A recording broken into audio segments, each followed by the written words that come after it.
As you know, the U.S. right now could be just 3 weeks away from defaulting on its debt.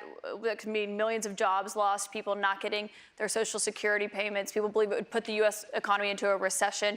On that topic, I want to bring in Marta Cervella, a student here at St. Anselm. She is an undeclared voter who did not vote in 2020. Marta, what's your question? Hi, Mr. President. Hi, thank you. So my question is, what do you think about the United States' current debt situation, and how can we move forward? Such an important question. So we're at $33 trillion, a number that nobody ever thought possible.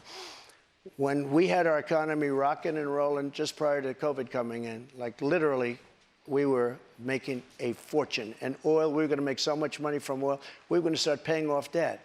But then with COVID coming in, we had to do other things. We had to keep this country alive because it was so serious.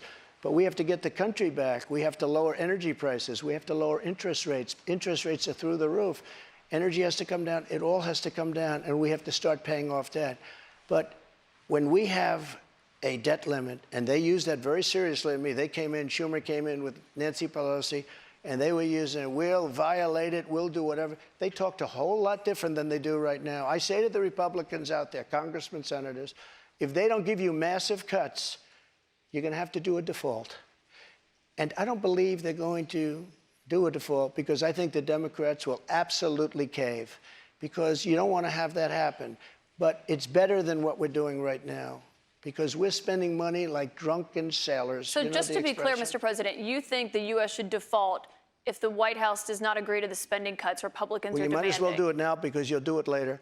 Because we have to save this country. Our country is dying. Our country is being destroyed by stupid people, by very stupid people. You once said that using the debt ceiling as a negotiating wedge just could not happen. You said that when you were in the Oval Office. That's when I was president. So why is it different now that you're out of office? Because now I'm not president.